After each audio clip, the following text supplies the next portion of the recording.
Greetings and salutations, friends, and welcome back to Truthseekers. I am pleased and delighted and excited today, this morning, to tell you that we'll be interviewing David J. Halperin, who is the author of this new book, which I've been enjoying immensely. Much thanks to him for hooking me up with his new book, Intimate Alien: The Hidden Story of the UFO. I've got to tell you that I've been looking into UFOs since my own experience as a child.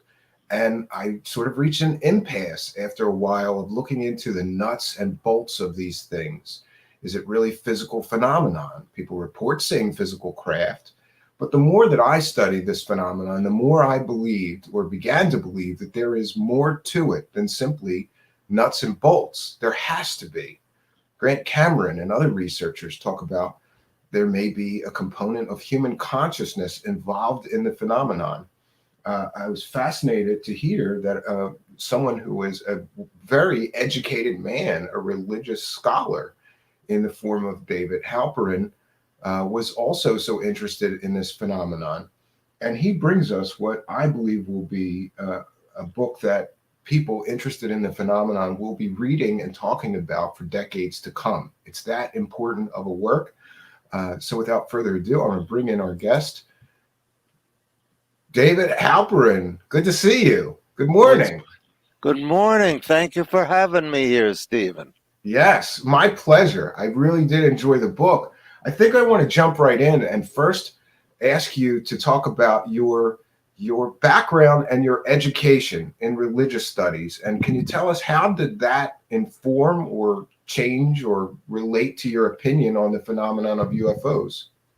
Well, I was a ufologist before I was a religious studies scholar. That I became a ufologist when I was 12, going on 13. And we can talk at some point about just how I did that, just how that happened to me.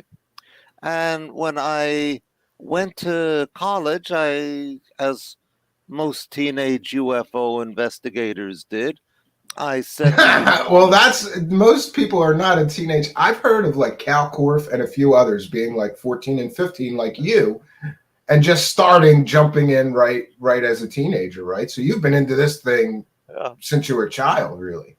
Oh, yeah. And I mean, apparently this is not common now, but when I was a kid, there were lots of teen ufologists. Alas, almost all of us boys.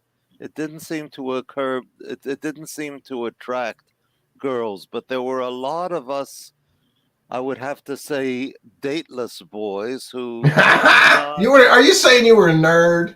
A UFO nerdy kid? Oh, I can imagine. I oh, can relate. let's just spell it. I was an nerd. Yes. Yeah, me too. Definitely. Yeah. So what was it as a child that started you on the UFO road then? I ask everybody, what got you Yeah. started down the rabbit hole? I read Gray Barker's They Knew Too Much About Flying Saucers. Oh, that's a classic book. I Oh, have that book. it's fantastic. And it seemed to me absolutely and unquestionably true. And it wasn't until many years later that I understood why it seemed to me so true. And that is that I knew the men in black, those sinister forces that keep the truth suppressed, I knew them from personal experience. You knew some men in black. Well, not literally, but I grew up with a terrible secret, like the secret that they were supposed to suppress, that being that my mother was slowly dying of a heart condition. And we just were not allowed to talk about that in my house. So the idea that there is something so awful, you can't face it, and there are agencies who will take it out of your hide if you insist on talking about it, to me, was the simple truth that no one other than Gray Barker was willing to speak. So I believed in UFOs because I believed in the men in black. And I believed in the men in black because I could feel them in my life. And I became a ufologist for a number of reasons, but one of them was to try to stem the alien invasion that I knew was happening in our home and to keep my mother from dying, which of course failed. Yeah, and you do talk a lot in the book about perhaps the relation between our mortality and this mythology of UFOs and aliens. I've often thought that there's some deep rooted psychological need, and I felt this myself, to just feel less alone. Like somehow, if I could prove the existence of intelligent life elsewhere in the universe, I would feel less alone somehow. I would Yeah. know there are others. Can you talk a little bit about the psychology of what went into your book, and your sort of interesting slant on where you think some some portions, at least, of the phenomenon come from? Well, I was I would point to two influences on me. One is Carl Jung's classic book on flying saucers, a modern myth of things seen in our time, which was first published in 1958 in German and then in English in 1959. And I read it when I was a teen ufologist, and of course I couldn't make head or tail out of it because I didn't really understand the key point that when Jung called UFOs a myth, he wasn't trying to disparage or belittle them. On the contrary, for Jung, a myth is a kind of collective dream of our culture and our species, which comes bringing some of the profoundest truths of all.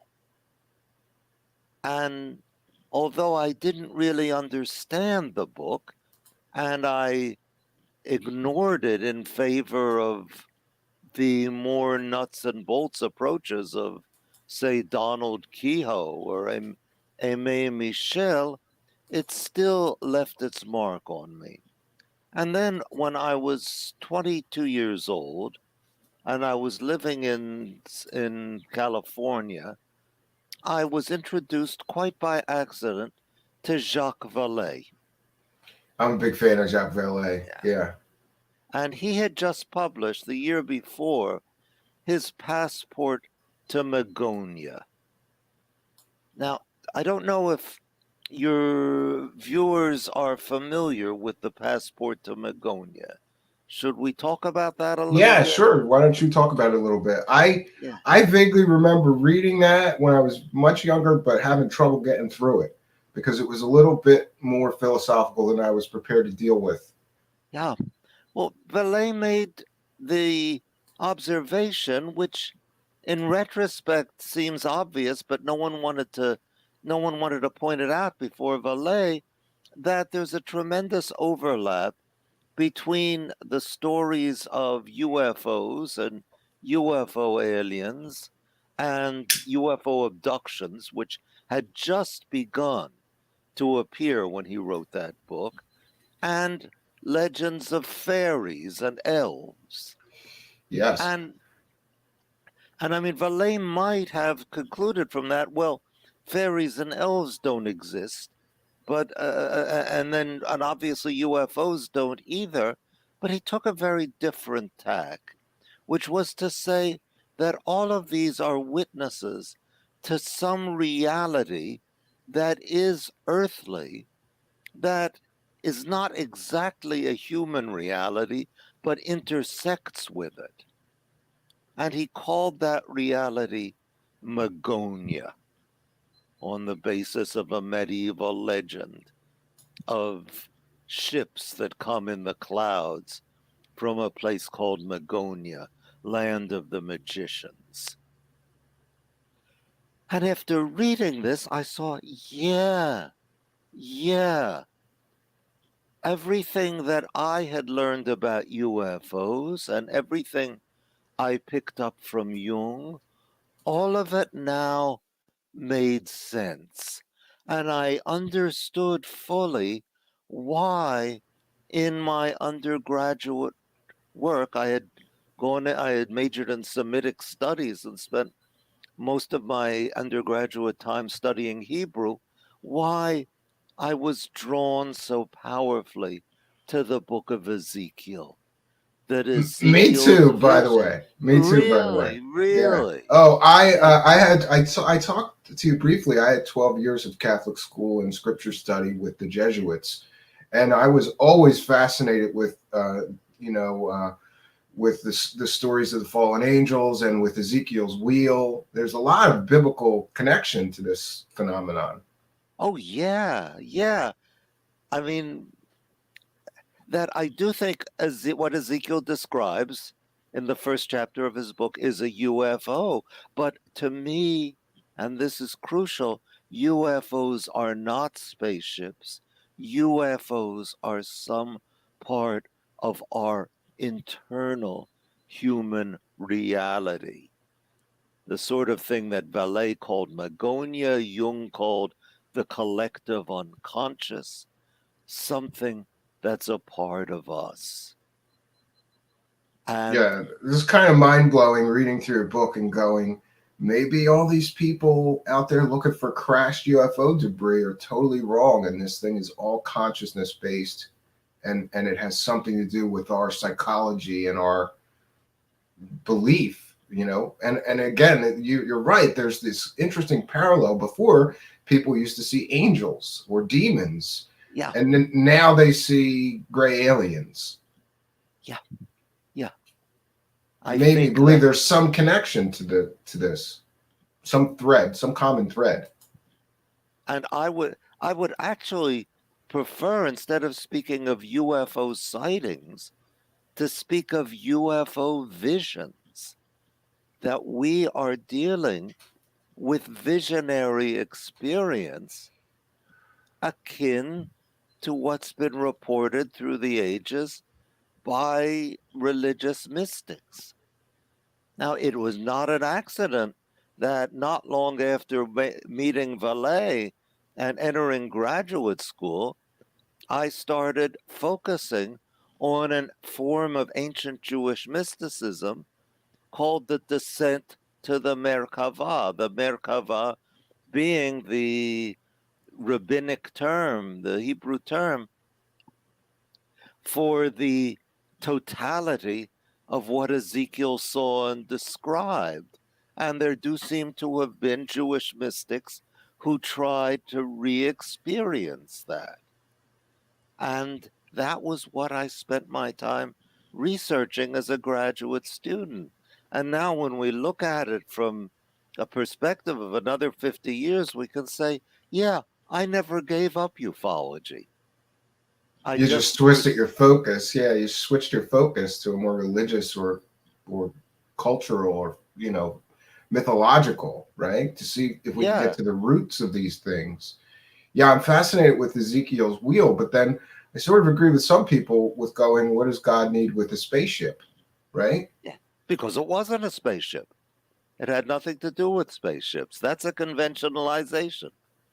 Yeah, or it's a convenient storyline for people who are ancient alien theorists, right? Well, Yeah, look, in the Bible there's this flying saucer that Ezekiel saw, and I've always thought that that was kind of a cop out. I think it was a little more mystical of an experience and too easy to explain. It's not a physical craft. It was some sort of, you're right, visionary event, right? yeah. And something that was beyond Ezekiel's conscious awareness, something beyond his categorizing. And so he had to call it visions of God because he didn't know what else to call it, and represent it as speaking in the language of his God. Son of man, I send you to the house of Israel, to a rebellious house that has rebelled against me. Very strange speech if coming from intergalactic visitors. But if you suppose that this is something Ezekiel encountered from his own unconscious and had to put into the categories of his culture, as we put it into the categories of ours when we say, oh, it's ancient aliens, then it starts to make sense. Yeah, and I love this blurb on your book. It says UFOs are a myth, says David J. Halperin, but myths are real. The power and fascination of the UFO, and this is a bold statement, and I had to really think about this. The fascination of the UFO has nothing to do with space travel or life on other planets.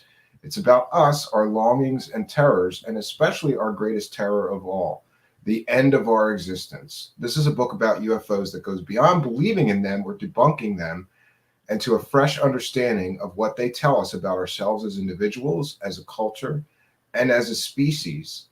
What is the link between our terror of the end of our existence and the UFO phenomenon, then, in your view? I think that's what underlies Roswell.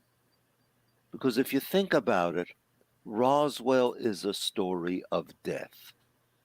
And it is a story of the death of what we might have called celestial or supernatural beings.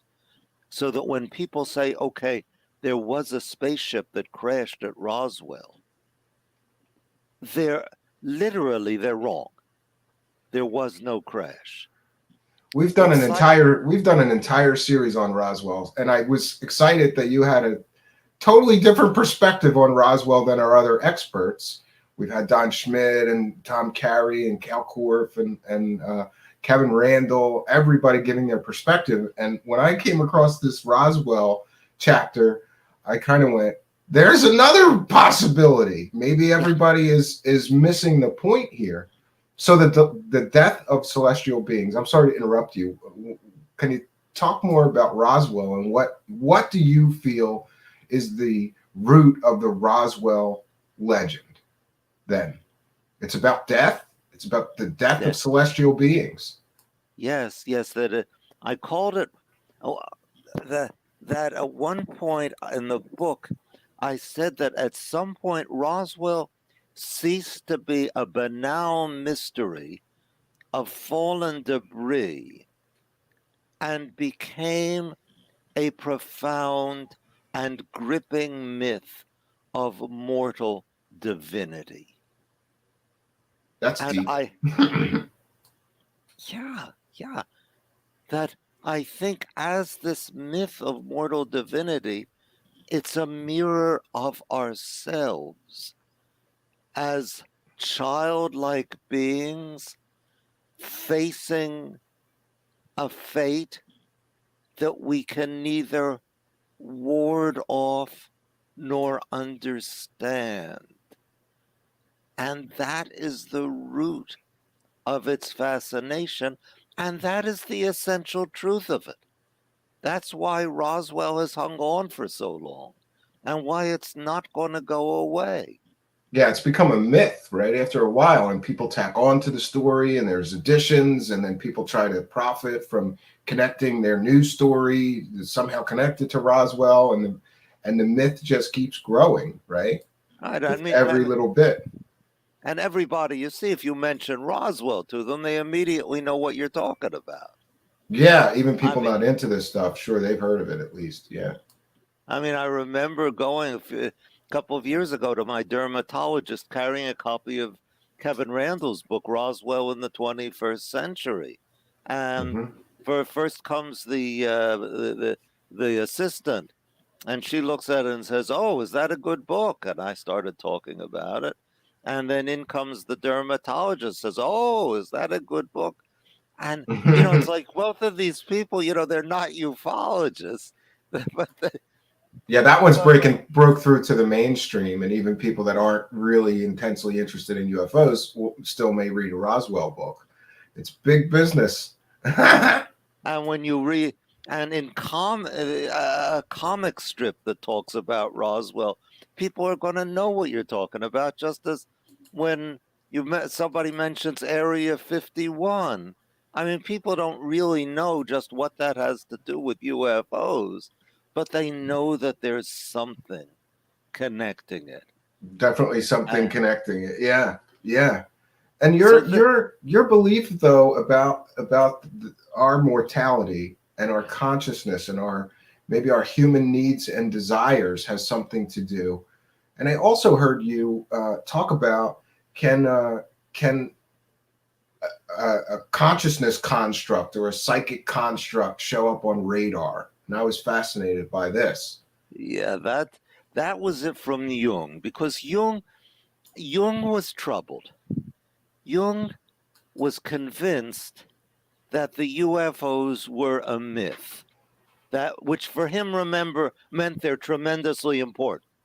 Most people today say, oh, they're a myth, we can forget about them. Jung said, no, they're a myth, and therefore they demand our attention. They're telling us something absolutely vital about ourselves. But then he was troubled. How can they be photographed? How can they appear on radar? And had to choose between two equally difficult options. One is that psychic projections can take on physical reality, which he couldn't quite believe. And the other is that real visitors, real spaceships or something, became the stimulus for psychic projections. It's something like what Thomas E. Bullard wrote to me several years ago. He said that if we are being visited by beings from outer space, they are mostly innocent bystanders to our inner psychic conflicts. And Jung had to make that choice, and he waffled kind of back and forth as to which one he favored.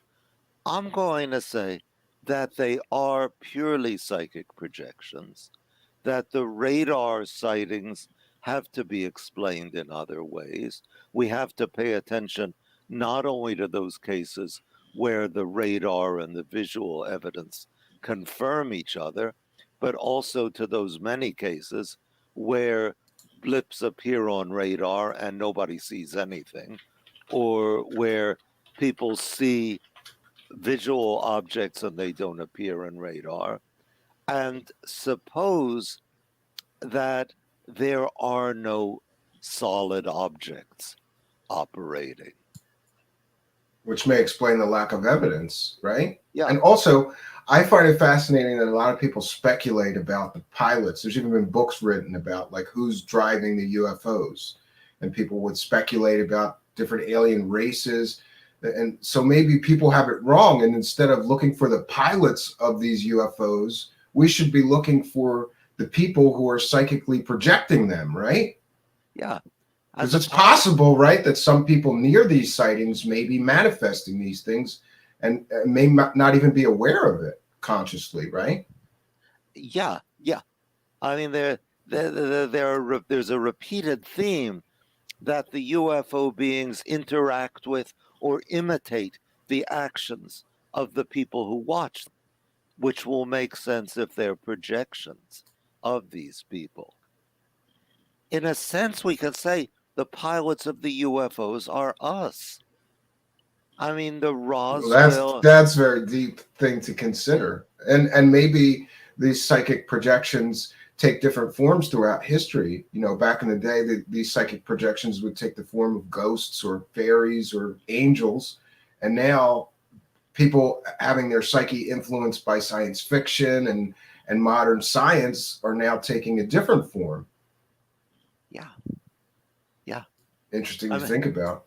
I mean the aliens at Roswell to me are children. They have small, spindly bodies, large heads, and if you want proof of that, think back to, I think it was in 2015, wasn't it? the Roswell slides. Yeah, the hoax. Yeah, and we have a mummified child. Yeah, Exactly. That they were perfectly genuine slides of a mummified 2-year old that were found in the among the Kodachrome slides of a lady who was known to be an inveterate traveler. She'd photographed this mummy in I think it was the museum of the Mesa Verde National Park, and they were perfectly genuine slides. There was no hoaxing about them. Yet, for no obvious reason, huge numbers of people, including Neil deGrasse Tyson, assumed that upon looking at them, that they were alien beings. yeah, that's very interesting to me, and I always find it interesting that hoaxers and profiteers like to connect their hoax, their profiteering adventure into this thing to Roswell. We've seen it happen with like the alien autopsy was supposed to come from Yes, Roswell, and we've seen it yes, happen with the Roswell slides. There's something called the Roswell Rock that somebody's trying to promote as it fell off the spaceship at Roswell in 1947. So if you want to make some money with a UFO hoax, you've got to connect it to Roswell because it's an already established, accepted mythology, and you can just tack on to it, and people are more inclined to believe, I think. at which point the myth takes on new dimensions. Exactly. That's how And it I grows. Yeah. and I would say reflects more truths. Because what I am doing is looking for for me, the essential question is not where do UFOs come from, it's what do they mean? And that meaning reveals truths about ourselves. Most obviously, that we are finite beings. Yeah. And I love this sort of riff you have that UFOs are not real. They are a myth, but myths are real and even necessary. And can you explain that a bit more? Yeah, I mean, take an example of a myth. I don't know if I don't want to tread on anybody's religious toes here, but I'd love We're to do very it. open here. We're very Okay. open. You can, and you're a religious scholar, so I would say you're a trusted authority. You're very educated in theology and religion and religious studies. So you say whatever it is you wish here. Nobody will be offended. Okay, well, let's hope nobody's offended when I say that Adam and Eve in the Garden of Eden is a myth. And precisely because it is a myth, it is profoundly true. One of the levels in which it's true is that it explores the relationship between sexuality and mortality, and the relationship of both to human responsibility. Just Yeah, take the serpent's speech to Eve: "Ye shall not die, for God doth know that in the day wherein ye eat thereof, ye shall be as gods, knowing good and evil." Now that echoes in us because we know that it is telling us something about what it means to be a mature human being making ethical choices and knowing that we can't go back to to the paradise of childhood and to yeah. So say, some oh, might say ignorance too, right? We were naked and ignorant, but we were really happy, and then we ate from the tree of knowledge, and it's been all downhill from there. I used to have a lot of arguments with Catholic theology teacher priests about stuff in the Bible. I just didn't, I did. I believe that there was lessons to be learned from the Bible for sure, but to take it literally was just a bridge too far for me. And there's a lot of inconsistencies, and how could this have happened? And how could Adam and Eve have been the progenitors of the entire human race? Wouldn't that mean that we're all genetically flawed because brothers and sisters must have had children after them, right? And yeah, There's a lot of problems with that story, but I think it's a great story, and there's lessons to be learned in it for sure. Yeah. Not to mention that snakes don't talk. To say that the story is false because it has talking snakes seems to me to miss the point completely. And I That had a huge problem with people thinking that the Bible was even accurate as far as the text goes, because how could a copy of a copy of a copy of a book? But then I recently was reminded that the Jewish scribes they were called the counters, right? Because they had to count the letters as they copied the first 5 books of the Bible. yeah, It had to be word for word, letter for letter, exactly copied from scroll to scroll. So yeah, there's historical evidence that we have 2,000-year-old Bibles that are exact word for word, letter for letter to the modern Torah. And that's amazing. 2,000 years of perfect copying, thousands of copies. So the reverence that people put on the Bible is amazing to me. And the level of detail and accuracy of somebody copying from one scroll to another, exactly. They had to count the letters and make sure that every letter was there, not one more, not one less, or they would throw out the scroll, call it flawed, and start over. And that's a lot of text to copy. So kudos to those guys for giving us an accurate Bible after, thousands and thousands of years. yeah, and from that they knew that there was something incredibly precious here Yeah, it has to that be had to be to give preserved. that level of preservation. Like, sorry, you're one letter off of this 5,000-page scroll. You just, do it again. That's amazing to me. But the Bible is an interesting source of a lot of information, and I'm always been fascinated with the stories of the fallen angels and the Nephilim and things like that. What's your take on the Nephilim? I'm sorry I have to ask that. I don't want to get off track from your book, but the Nephilim has fascinated me. And you're a biblical scholar and theology professor.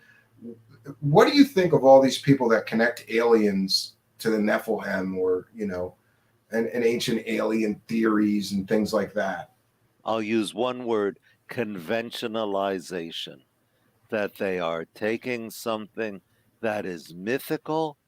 And one feature of myth, by the way, is that it coalesces different meanings.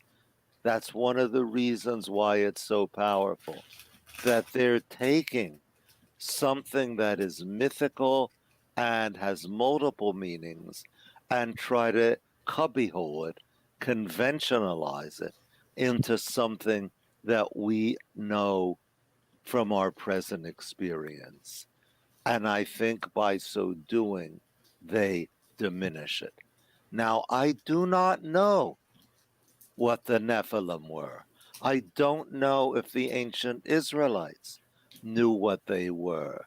I think they're mentioned, isn't it, that it came to pass in those days that the sons of God saw the daughters of men, that they were fair, And and they lusted after took them, them yeah. wives, whoever they chose.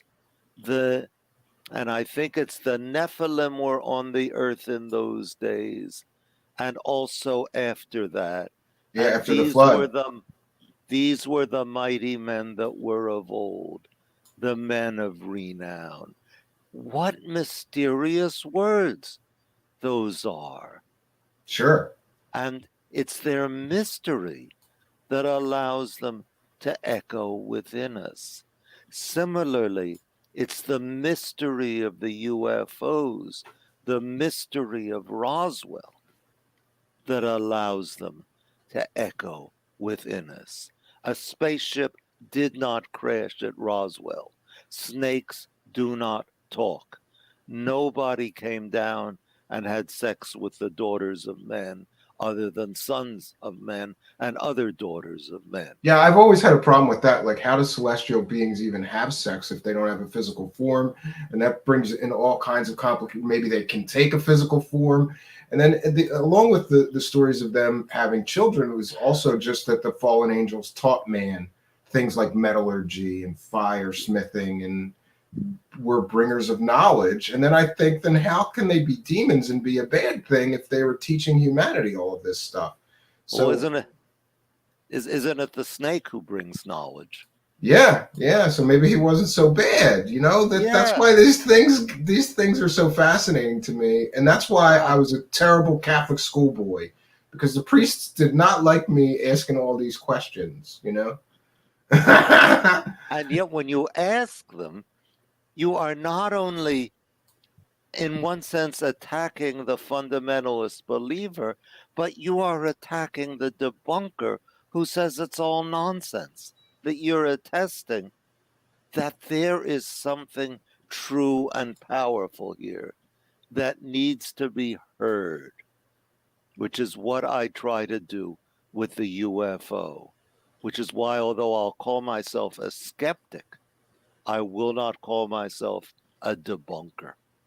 Yeah, that's why I called the show Truth Seekers here, because I did a previous show and it was a radio show, and everybody was like, "Why do you even talk about UFOs if you just beat them up? Every story you tell, you do this research and then you say this story is fake and here's why. You're just debunking everything." And I say, "No, I'm someone that wants to believe. I'm seeking the truth. So I'm not a debunker. I'm a truth seeker. There's a big difference." And I found that a lot in your book. Like, I was a little bit beat up and disappointed about Roswell, because I have my own bias. I want to believe it was aliens. I want to believe we're not alone in the universe. But then when you get into this chapter, especially at the Roswell chapter, you make a lot of convincing arguments that this may all be mythology and projections of our own fears, right? Like our fears of being Yeah. alone, I have thought, and you're talking about a fear of death and how that relates to the UFO and aliens. Like, maybe we think they have some advanced technology that could make us immortal, right? Or maybe we think there's all kinds of philosophical areas that you could go to from the jumping point of your book here, which is why I really enjoyed it, and just a different perspective. And how are you finding?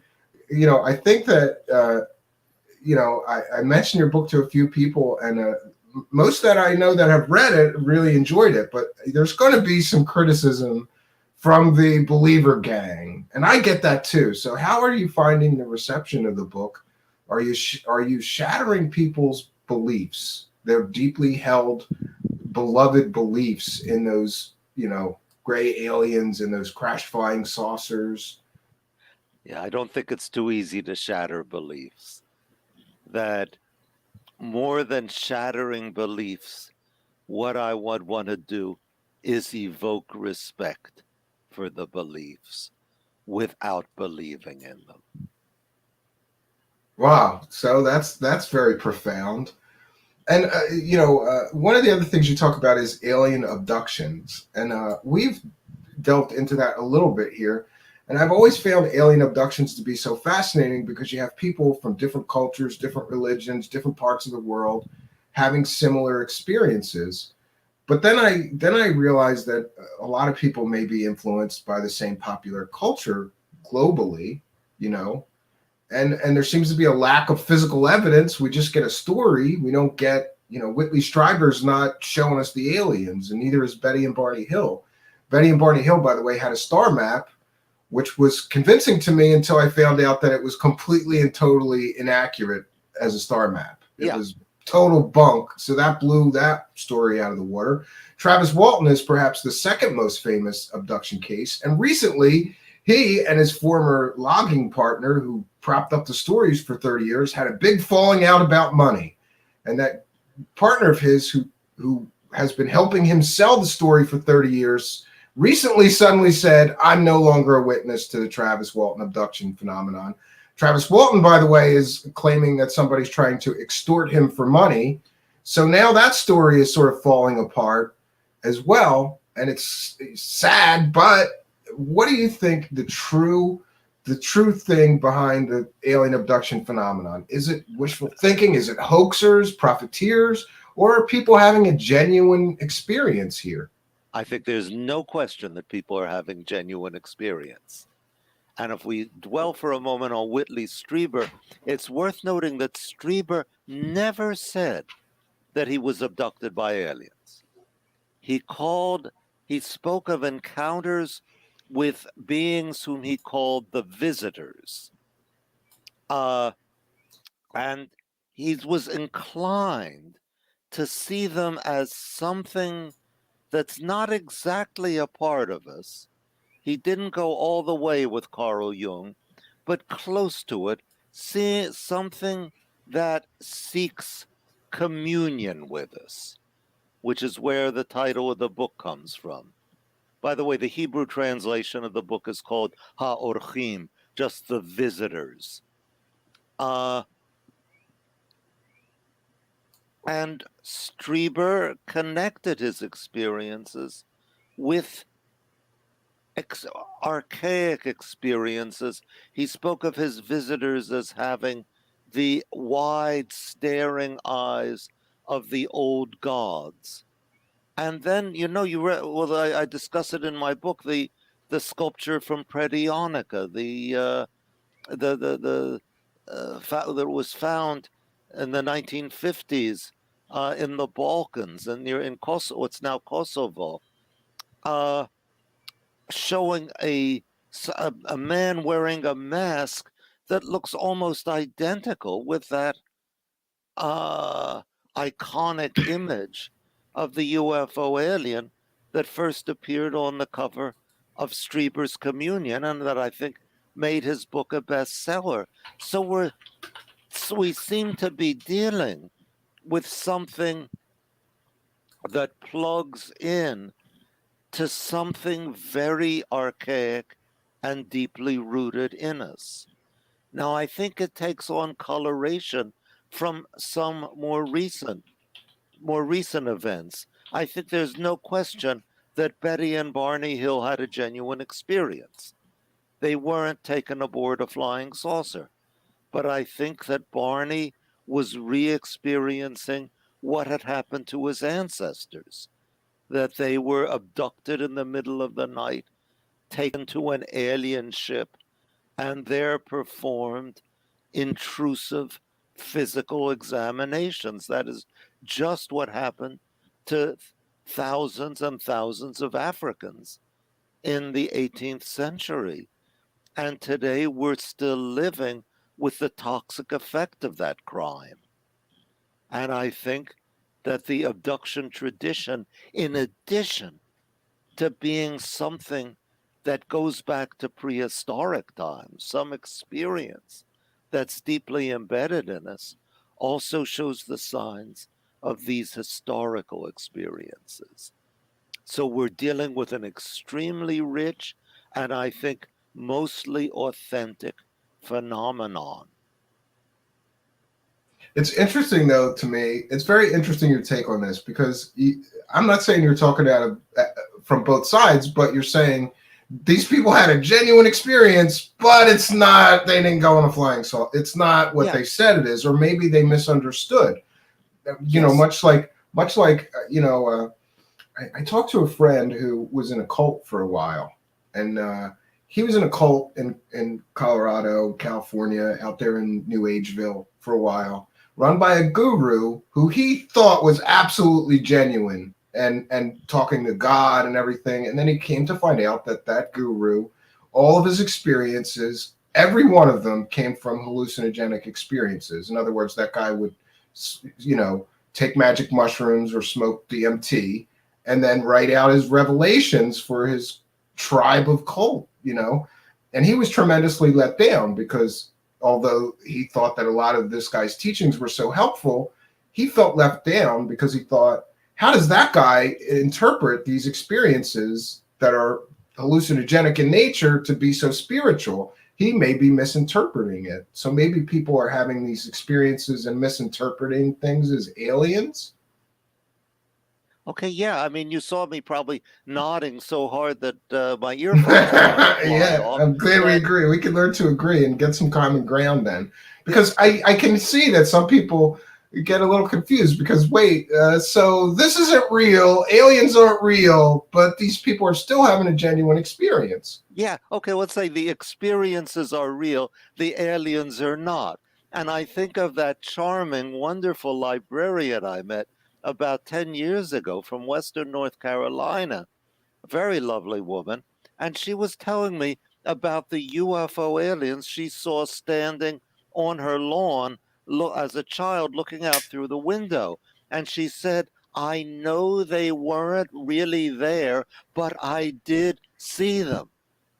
So, and I believe both halves of that statement. And Yeah, that's could what I'm be. trying to do as a ufologist, to try to understand how they are both true. The experiences are real. The entities experienced are not, or at least they are not, as the people describe them. I cannot see there's any way to deny that Barney Hill had an absolutely terrifying experience. There may be some hoaxes involved in UFO abductions, but Barney and Betty Hill were sure not among them, and neither is Whitley Strieber. Uh, and we can talk some more about some other abductions. And when you Oh Lord, Stephen, I'm having a senior moment. I have them myself. It is quite a right. You know what? The one of the other questions is very important to me, and is a selfish question because I don't often get to talk to a biblical scholar and a theology, such an expert on theology. Uh, you know, I want to ask you something that may be somewhat unrelated, but I think still is, and that is you're Jewish. I'm Christian. The Christians and especially the Catholics have literally made statements that if there is the discovery of alien life out there in the universe, it wouldn't change anything. It would just be more glory of God. And I've often looked at astronomy and the vastness of the universe, and maybe again this is wishful thinking, but I go, I don't think that there's a possibility that we could be alone in the universe. There has to be some other intelligent life out there somewhere in the vastness of the universe. If we discovered in the next few years that there truly is intelligent, conscious beings out there, how would it affect uh, being Jewish, or how would it affect being Christian or Muslim? How do you think it would affect the religions of the world to find out that there are aliens? And do you believe that there are other intelligent species out there in the universe? The second part of your question I can answer easiest, which is I don't know. I simply Okay, don't know if there are. safe answer. Safe, safe answer. I have no Yeah. idea. Uh, as far as Judaism goes, I can tell you that in the 18th century, and I didn't put this in Intimate Alien because I don't think it has any relation to UFOs, but actually maybe it does, but we'll come back to that. But that there was a book written by a fellow named Horowitz, which demonstrated on the basis of the Bible and the Talmud that there is life on other planets and that they, like us, are subject to divine rule, but they don't, unlike us, they don't have a free will. So that I don't think Orthodox Judaism would be too shattered by the discovery of extraterrestrial Well, you life. could always say we're the chosen people; they aren't, right? Yeah, You got an out. We're God's chosen people; they're not. So it doesn't really change anything with us, right? yeah, yeah, yeah. But Catholicism is interesting in that they have even observatories out there looking for intelligent life, and some people claim that there may be alien bodies or things in the Vatican vaults that we don't know about, or they have some knowledge. That's why they're being proactive in making these statements because they know something about intelligent life out there that we don't. Do you believe that? No, I don't believe that any governmental organization has any secret knowledge about any of this. So I This is, guess have you heard about this July, in June we're supposed to get this huge report from the government and people are claiming disclosures coming in June. They're finally going to tell us the truth about those bodies buried in the basement. Do you think that's going to be a nothing burger or do you think that there might be some substantial information released? Everybody's speculating right now about that report coming out. I absolutely do not believe they're going to disclose the truth about UFOs. I think there may be some interesting sightings, some interesting visions, I suppose I should say, some interesting encounters that we hadn't known about. So I'm not sure I'd go so far as nothing burger. But I mean, we've been waiting for disclosure for 70 years now. And Yeah. as It's who was kick it? the can, though. If you make a living out of this, these Yeah, guys have to keep kicking the can, going, well, disclosure didn't happen because we didn't get the right president.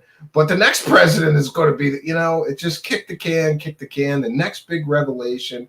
And I've grown tired of waiting. And also, you and I agree. I don't think that report, you're right. The report won't be a nothing burger. There'll be some interesting information in there, but it won't be anything earth shattering.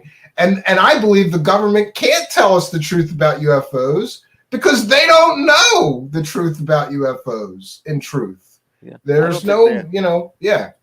I don't think I have the smallest clue. And Yeah, I think they may. I think they may know less than the public knows. At least the well-informed public that are into these things, yeah, they may be less informed because of their biases and their, especially military people. Military people think we've got the best weapons in the world. They don't want to believe that there may be a more advanced race out there that could destroy us in a millisecond. and Stephen, may this old fellow who has now recovered what he was going to say. Yeah, go for it. Go for it. Yeah, let's get back to it. That is when you talk about the psychedelic guru. And I'm wondering if we can question the assumption there that if something is the result of psychedelic drugs, that makes it insignificant. Because if I believe that UFOs are something that come from inside us, bearers of meaning that are important for us, then is it really a crucial issue whether they came out with chemical assistance or not? Sure. Yeah, and some people believe that a lot of parts of religion may have been influenced, like the burning bush.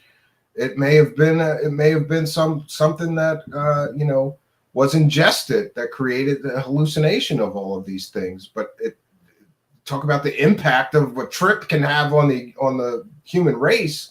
It could have founded whole religions, right? And there's the theory that one of the reasons we started getting so smart is because we discovered psychedelic drugs, and it expanded our minds, right? Not because the drugs convey the information, but because they loosen the inhibition for the information to come out. So that is why in my chapter on John Lennon and his UFO experience. Yeah, can you talk about? I was going to ask you about that because a lot of people may have heard that John Lennon was kind of into UFOs. I know he hung out with Uri Geller once, and also I never knew that he left. I'm not a huge John Lennon fan, a little bit, but I never knew much about his personal life, and I never knew that he sort of left Yoko for another Asian girlfriend for a while, and they had a UFO experience that you talk about in the book. Can you talk about that? Yeah, I mean, I don't think he left Yoko. They were separated at the time. And Yoko seems to have engineered his affair with May Pang. Neither John nor May seems to have particularly wanted to get involved in it. And reading between the lines, I think it sounds like they were absolutely miserable. And Yoko was kind of like, I'm sick of you. Hang out with this assistant, this nice looking Asian assistant girl, May Pang, for a while. I'll be back. Yeah, but while he was hanging out with May Pang, he had an interesting experience. Yeah. And Yoko was phoning to about 6 times a day to find out what they were doing. I mean, and he couldn't tell her. It's bizarre. That's bizarre. Yeah. So, but they did have an evening in August 1974, a situation where she had just come out of the shower. He was running around their penthouse apartment naked, and he calls to her and says, May, come out. And they're out on a balcony on the penthouse apartment, and they see a domed disc passing. He thinks it's close enough that if he had a brick, he could have thrown the brick and hit it. And they have a camera, and they took a whole roll of photos of this thing, which when developed all turned out to be blank. So I would take that as proof that there which was yeah, nothing physically there. which could support the your assertion that some of this could be psychically projected, right? Right. Now, what exactly is being psychically projected? Well, what struck me about their story is that most of the time, not always, but in most of the retellings of the story, they stressed that they were naked. Okay, Yeah, now you harped on that in the book, and I was like, well, what does that yeah, have to? What is that? What does them having to be naked? Can you explain to yeah. us what them Okay. having to be naked has to do with it, and how this may Well, relate? when was the last time a naked human couple was Garden of Eden. Yeah, Yeah, yeah. So I think that what we've got there, and I'm going to use Jung's terminology, is an archetypal scene, which was dominated the mind of whoever the myth maker who wrote that story in the third chapter of Genesis, and emerged spontaneously in the psyches of people, at least one of whom had said, "Oh, there's nothing." You remember the song "Imagine"? Imagine there's no heaven. It's easy if you try. No hell beneath us, above us only sky. As if the sky is totally disenchanted. Well, the sky announces to John Lennon, "You can't disenchant me so easily, buddy." yeah. Where did this come from? Now, was Lennon on drugs? He claims he wasn't that night. And I'm inclined to believe him.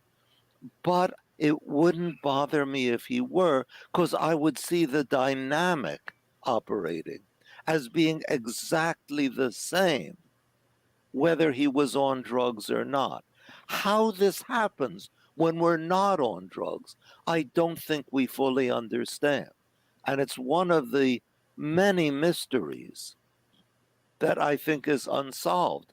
If I will tell you, by the way, what I think is the biggest mystery, which is the miracle of the sun in October 1917 in Fatima, Portugal, where a crowd of something like 70,000 sees the sun fall to earth. Now, you and I know the sun cannot fall to earth, and yet they all see it do it. That was the perception of a great many people that were there, and there was hundreds of people. We're doing a series on Christian mysteries, and that's included. You've done a lot of work and research on Fatima and Fatima mysteries. Fascinating what those people saw. Well, I mean, what's extraordinary, and Jeff Kripal, by the way, has written about this very persuasively, that initially, when the kids at Fatima, this was months before the miracle of the sun, when they had their vision of the pretty lady who made them emissaries, they didn't say it was the Virgin Mary. They just Yeah. said it was a pretty lady. Yeah, so maybe And through the cultural lens and the religious lens, a pretty lady becomes the Blessed Mother. yeah, yeah, so that we're dealing with something that emerges spontaneously and then is conventionalized into the Virgin Mary. And then I can see some ancient alien theorists saying, "Oh, well, it was a space woman," which is another conventionalization. Yeah, there's all these different lenses that people can see these experiences through. I think it's interesting, like things like cargo cults are interesting to me because somehow airplanes become gods through certain cultural lenses. All they knew is that there was these things in the sky that dropped food, and they wanted them Yeah. to come back, so they created these bamboo airplanes, and they worshiped them and prayed for their return. And then in Papua New Guinea, an Anglican priest with his Papuan congregation sees human beings who look flying discs piloted by beings who look exactly like human men, except that they glow. Yeah. And I think there we're dealing with something, I won't say it's an offshoot of the cargo cults, but something related to the cargo cults. A traditional belief in sky gods that communicate with human beings merged with the modern myth of the UFO and turned into vision, which everybody seems to see. And exactly how they all see similar things is one of the things that baffles me. Well, I have so many more questions, but I know we're running short of time, and I want to leave some time, if you don't mind, for questions from the live chat. We have a lot of people here that would like. So, if anybody has any questions for David, please put them in all capital letters. But in the meantime, I heard in another interview, somebody asked you how long you've been writing this book, and by the way, we want to make sure we plug it again. It's The Intimate Alien: The Hidden Story of the UFO, David J. Halperin. Uh, and I laughed because somebody asked you how long you've been writing this book, and you said my entire life. So Yeah. you've been looking into the UFO phenomenon, and I mentioned that I myself have just sort of reached an impasse with the nuts and bolts, and lately I've gotten more into the consciousness side, and some of what you're talking about and writing about fits right in with what I've been getting into. So your entire life you've been looking into this phenomenon, and you've come to these conclusions. Is this book your conclusions after decades of studying the phenomenon? Yeah. After I would even say after decades of living the phenomenon. You were all chips in on this thing for many years, right? Yeah. Yeah. I kind of can relate. Reading every book, watching every documentary, reading news stories, trying to get to the truth of this thing. And it's interesting to me that so many people, after the nuts and bolts and physical side of it, may be absolutely and totally wrong. And the psychic projection that you're talking about could explain so many of these sightings where there doesn't appear to be physical craft. It's lights in the sky, it's plasma balls, it's different manifestations that aren't entirely physical, maybe interdimensional for all we know. But psychic projection seems to be as good an explanation as aliens from outer space. I think it has the advantage that it leads us to an understanding in the way that supposing it's extraterrestrials does not. Okay, so we have a question from the live chat. I'm not sure what he's referring to here. Maybe you know. What are his thoughts on the Babylon working? I don't know. I don't know what it is myself. I wonder if he could. Yeah, can you clarify that, Lee? Be a little bit there. Yeah, yeah. So, is there going to be a second edition or a sequel to this book? Are you going to expound? Because the one thing I will say is that when I finished, I was almost disappointed. I felt like I needed more. Not more convincing, because I agree with a lot of what you said. That may be, like I said, as good an explanation as physical craft and aliens from outer space. But are you gonna make another book?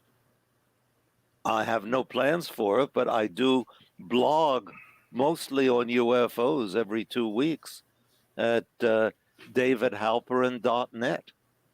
Yeah, and I'll put that up on the screen too. And also, I want to make sure. I saw that your book is on Amazon. Is that the best place to get it? This latest book? Well, it depends on what you want. If you want the hardcover, I'd get it from Stanford University Press directly. Uh, just Google Stanford University Press David Halperin. But yeah, if you want to get an audio book or an ebook, yeah, I think Amazon is the best place to go.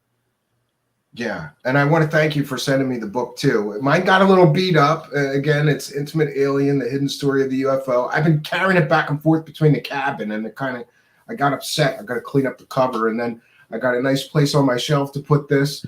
And I put things in like the order I got them on my bookshelves, right? So this is going near the end. Like after all of this stuff, this might be the truth. It's psychic projections. It's not a. And but I'm so happy to find somebody with your knowledge and experience and expertise, especially in theology. Hey, can I ask you another quick selfish question? Because you may or may not be familiar with this. Are you very familiar with anything to do with archaeology, biblical archaeology? Because I recently found something I'm researching called the Gabriel inscription. It was a stone that was found in Israel. and it mentions, this is what's crazy. But you're a biblical scholar, so again, this is a selfish question, just something that I'm working on and interested in. I want to ask your opinion on it.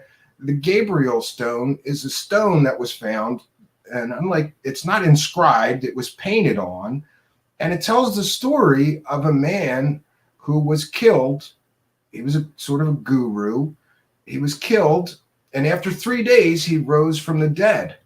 But it's not Jesus. It's another messianic figure that was shortly before Jesus, called Simon. And then the inscription also mentions another Messiah who is the suffering Messiah, son of Joseph.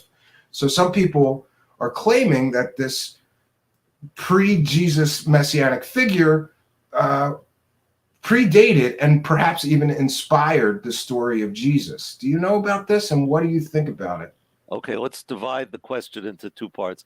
Yeah, I'm sorry, big question. The Gabriel stone I've never heard of, and somehow I think that it would have made the news media all over the place. I mean, because that would be such an earth-shattering.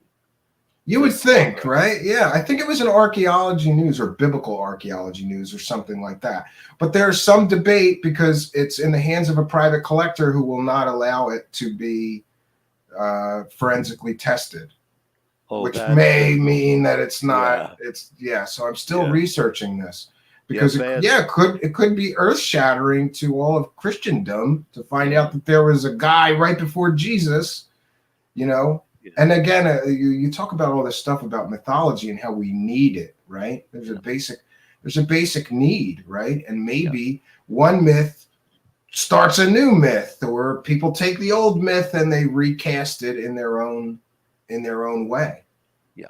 Now the Messiah descended from Joseph is genuine, okay, but it's a Jewish belief that the real Messiah, the Messiah descended from David, will have a forerunner who is martyred.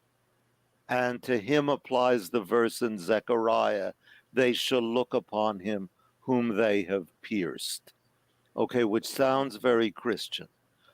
But the stories about Messiah ben Joseph, Messiah son of Joseph, are all from sources that are later than the beginning of Christianity. So to me, there is very little doubt that Christian influence is operating here. Sure. And we have a question here from the live chat. This is a very good question. What are his views on the Essenes and Gnostics, or both? I know that's okay. The Essenes, assuming that the Dead Sea Scrolls were written by them, which has now been put into question, I would say that they were a ascetic sect of Second Temple times, the times when the Gospels were written. I personally do not find them very interesting. They were breakaways from the worship at the Jerusalem temple. They had the idea that they were going to preserve the true Judaism in the desert. The Gnostics I find a lot more interesting in that they, I think, are primarily people who were trying to give a new take on who Jesus was and what Jesus meant for humanity. And often I think their teachings are very profound. And I think that's about as much as I can say. And what about the Gnostics? That's what I'm. The Gnostics. Yeah. Interesting stuff. And it's amazing to me that's, I don't know. I grew up Catholic, so if you ask a priest about UFOs or aliens, they're very dismissive. So I found it interesting that as educated you are in religion, you're not so dismissive. you know, and that's refreshing that somebody that's so educated about religion and theology has an open mind, because the priests that I grew up with, don't talk about that nonsense in here, you know. Yeah, well, I had the advantage, as I said, of being a ufologist before I was a religion scholar. I st- I started out with the UFOs, and I told you I started when I was 12. But if I think about it, it goes back even farther when I was 5, and I used to read the Bible. And I remember going to my mother almost in tears, saying, "Mom, I read this scary thing in the Bible about a great wind coming out of the north." And that, of course, is the vision of Ezekiel. So I think I go back even before age 12. I've been doing UFOs for close to 70 years now. Wow, that's a long, long time. See, you don't look that old. You look great. God bless you. You look great Thank for you. your age. Then God bless you. I hope I look that good. Thank you. The Yeah. last time I went shopping and I was offered a senior discount, I said, "Do I have to show my ID card?" Hey, you should get. I believe after working your whole life, you should get something. The least of which should be some kind of senior discount. Yeah. Should be free movie night for you old guys. Yeah. You earned it, Yeah. right? Free dinner Yeah. night someplace, right? That would be great. They could label it "Old Guys Movie Night." Yeah, so it's interesting to me also. Oh, here we go. Here's a good question. David, are you interested in meeting an extraterrestrial? Why not? Yeah, I think I would be too. Absolutely. Absolutely would be. You don't think that you know how there's this belief that that the government's covering up UFOs because there'd be a worldwide panic. Don't you think we're ready for it? If we did find out in June that aliens are real, do you think that everybody would just freak out, or would people just go on with their lives and go, okay, there's aliens out there somewhere? I doubt it. I mean, the usual argument for why they think people would freak out was the famous business in 1938 with the War of the Worlds radio broadcast. But I mean, people didn't freak Best out prank because they ever, were by the aliens. way. Best Well, prank ever, by the way. yeah, Yeah. yeah. The reason why people freaked out is that the Martians, the first thing they did when they got out of their cylinder was to start incinerating New Jersey, and nobody could stop them. Yeah, and But people were out there with shotguns shooting at water towers, thinking they were flying saucers. It was crazy. People went nuts. People loaded up their cars and headed for the hills. They didn't realize that it was a goof. It was a goof, right? And well, one other question I wanted to ask you, and I see this all the time on ancient aliens and everybody that talks about ancient aliens and things like that. There truly are, though. There are a lot of religious paintings that depict what most people would say are flying saucers. Why do you think that there is some mix? Is there some mix between religion and UFOs? And why are there paintings that are 1,000 years old that have depictions of UFOs with like the Blessed Mary or with Jesus on the well, cross? There's well, if Jung and Vallée are right, it makes good sense that that sort of thing should crop up in religious context. I know there is a painting. It's called, I think, La Madonna del UFO. No, the yeah, UFO Madonna.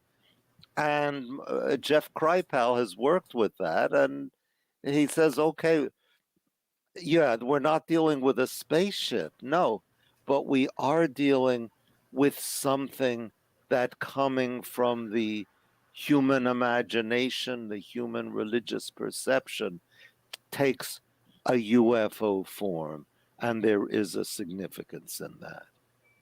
yeah, and I guess the other thing I would like to ask you, being such a educated man on religion and theology, is this whole ancient aliens theory. I have a real problem with it because most of it is based on mistranslated text by Zachariah Sitchin. Do you think there is anything to ancient alien theory that we may have been visited in the past, or is this just misinterpreted biblical myths, old myths from Sumeria that people are mixing together, sort of drawing it, finding the evidence for the conclusion that they've already made?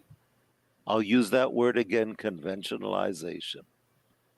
That it's people imposing a 20th, 21st century cookie cutter on dough that if you just leave it alone, it'll take on a much more powerful shape of its own.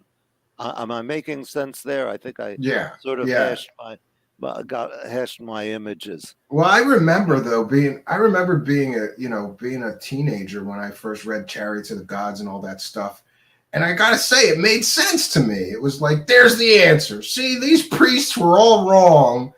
It wasn't God that Moses saw, it was an alien. And Ezekiel saw aliens, and they didn't understand aliens, so they said it's got to be God because technology that is so far removed is indistinguishable from magic, right? Yeah. So they interpret it as magic. It's a good theory, but I think it falls apart when people bring out their so-called evidence. I always love that they cite the Vimanas and say they were in ancient texts. No, they were in a channeled book from the 1950s, these Vimanas. They were not from ancient Vedic text. Yeah, and we have another question I'm not sure I understand. Is the disclosure process akin to the archetypal journey of the tree? I think that is a fascinating question, but I do not understand it. You guys got to get clearer with your questions. Clarify. I mean, it would really intrigue me if the whole idea of disclosure has an archetypal mythic quality about it. And I'd like to hear more about what this person thinks. Yes, Spooky. So ask the question in a different way. We're talking live here with David Halperin, who is the author. You have some other books, Journal of a UFO Researcher, which I got, and I'm halfway through. That's a fictional book, though. Yeah. But I have to believe that you drew from your own real-world experiences in that book, didn't you? Yeah. I used to, whenever I was asked if it was autobiographical, I said, well, the car chases, the intergalactic sex, and the descent into the netherworld are all autobiographical. However, I made up that, but the experience of growing up in a house with a dying mother, which has shaped my entire life, is, that is the real bedrock reality in the book. But a lot of the book was based on dreams I had at the time. Like, I remember one dream in which I was in a rambling farmhouse out in the country with a society of teenagers who are like me, were very serious, I will not say nerds, and interested in the boundaries of science. And among them, there was a beautiful girl in an evening dress. And then I woke up, and Journal of a UFO Investigator was my fantasy of what might have happened if I hadn't woken up. Yeah, don't you hate that when you wake up from a dream that you want to get back to? You even try to go back to bed, like go back to sleep, get back to this. This was just getting good, right? Yeah. Moody Mongol made a great comment earlier that I just want for you to comment on. Says the worst thing for humans to confront, if it were true, would be to confront we might be alone, and after death there is nothing. We return to dirt, and that thought is horrifying to us as a species. You think that might have something? That might have something to do with our belief in myths, right? Yeah. But it's scary. It's scary to believe that there's. For me, it's so scary to believe that there's nothing after death. It's terrifying. Yeah. And yet, I have to confess to you that that's what I most basically do believe. Even being a theology professor. Well, I'm not really a theology professor. I'm a religious. Oh, I thought you taught. I'm sorry, religious studies. I taught professor, which is a little bit different. Yeah, and So you're not a rabbi. You don't have to No, believe in these things. no, You're no. an academic, so I'm an you're free to believe whatever you wish about these stories. Yeah. right, but obviously they have a deep appeal to me, or I wouldn't have chosen to go into that academic area. Yeah, and Lee Squatch asks, he wonders what your thoughts are on the whole New Age Ascendant Masters perspective. We have a lot of New Age gurus out there trying to Yeah, peddle their wares. What do you think of this phenomenon of these Ascendant Masters? And they always need money. I wish I could answer the question. I just don't have the knowledge. Yeah. And one other question that I neglected to ask you is what do you think of all the hoaxers, UFO fraudsters? And there seemed to be a shift in the last 5 years in ufology, and we have the secret space program people that are claiming that they went to space and fought aliens and time traveled and things, or they were super soldiers on Mars to fight for some secret space force, and there's a complete and total lack of any kind of evidence with a lot of these people. What do you think of these UFO and secret space profiteers that are out there? Because they always need money. Buy my course, pay me to attend your UFO conference, but they don't seem to offer anything of value to Yeah, people, in my estimation.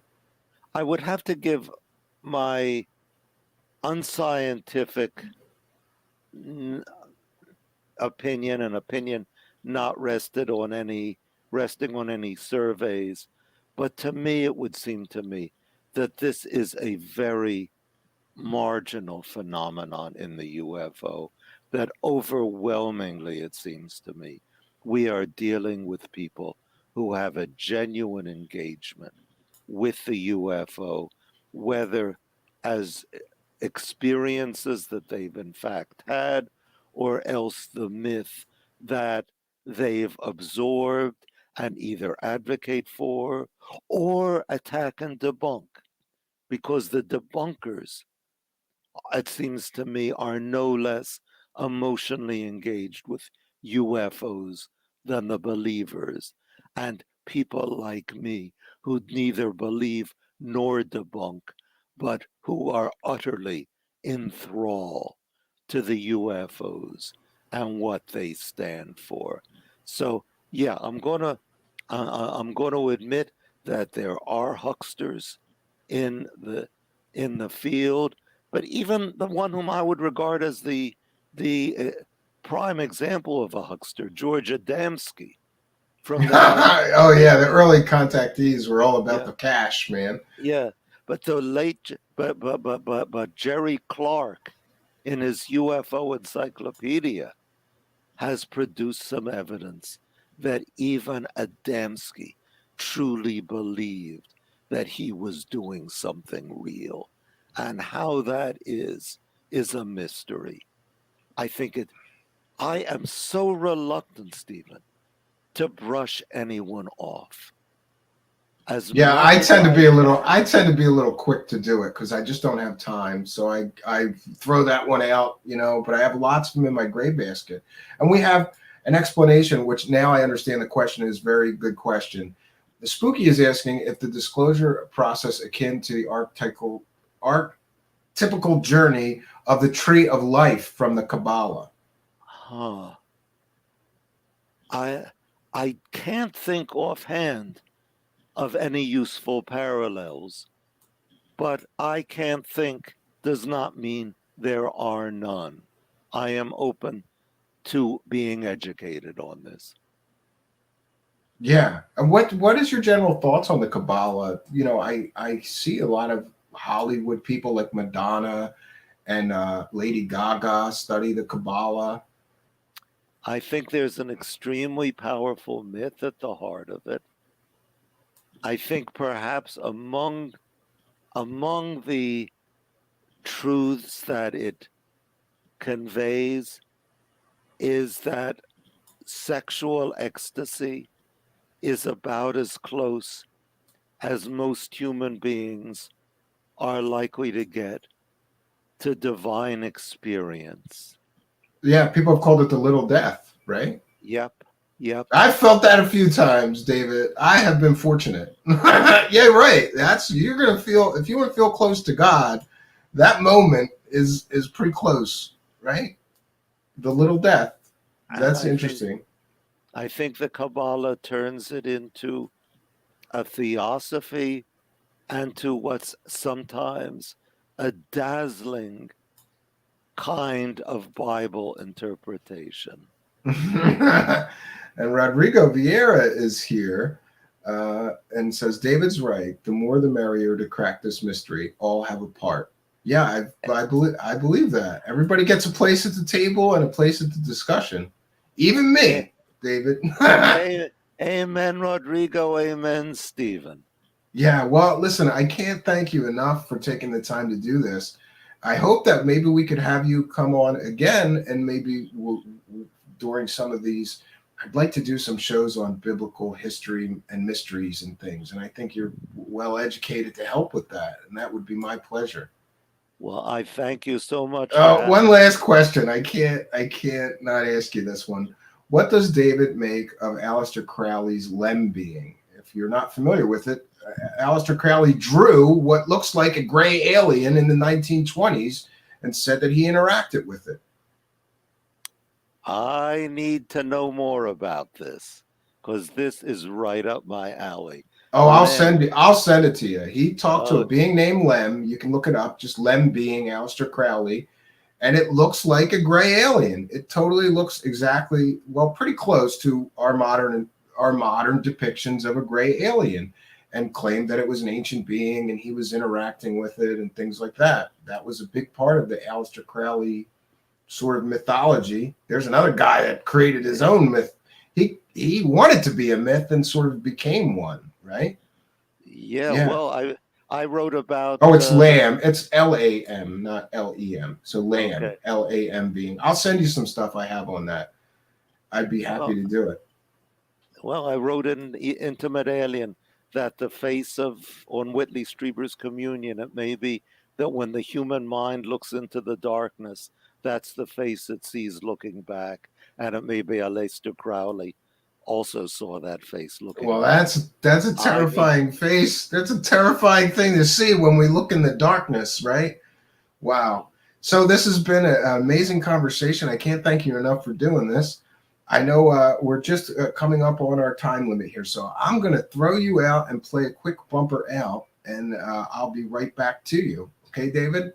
Thanks Wonderful. again. And I want to remind everybody, I'm going to, or you know what? I'm going to do this when I solo myself so they can see the book bigger. So I'm going to throw you out. I'll plug your book and where people can get it, play a quick bumper, and I'll be right back to you. Thanks so much for doing this, David. It Thank was you my for having pleasure. me.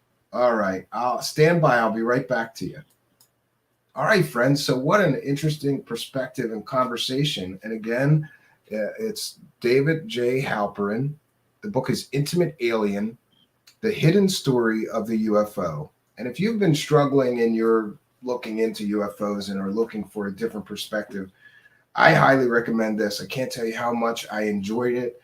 Uh, it has been a pleasure both to read the book and to get to talk to the author. And, I can't tell you how happy I am that this show gives me an opportunity to get a passport, right? I get to talk to these experts and pick their brain and try to learn more.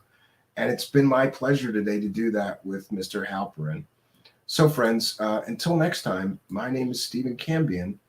I want to I'm always happy when there's an audience. Thank you for being a part of mine today. It has truly been my pleasure. Until next time, friends, my name is Stephen Cambion. I usually say good night, but I'll say good day today, rare morning show, and God bless all of you.